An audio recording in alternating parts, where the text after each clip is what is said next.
ನಿನ್ನ ಕಂಗಳ ಬಿಸಿಯ ಹನಿಗಳು 100 ಕಥೆಯ ಹೇಳಿವೆ. ನಿನ್ನ ಪ್ರೇಮದ ನುಡಿಯ ಕೇಳಿ 100 ನೆನಪು ಮೂಡಿವೆ. ನಿನ್ನ ಕಂಗಳ ಬಿಸಿಯ ಹನಿಗಳು 100 ಕಥೆಯ ಹೇಳಿವೆ.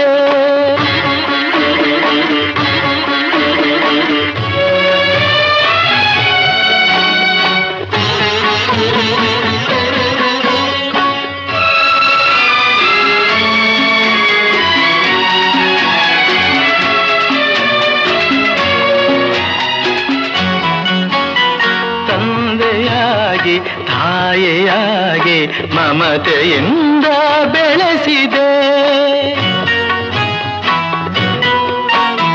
ತಂದೆಯಾಗಿ ತಾಯಿಯಾಗಿ ಮಮತೆಯಿಂದ ಬೆಳೆಸಿದೆ.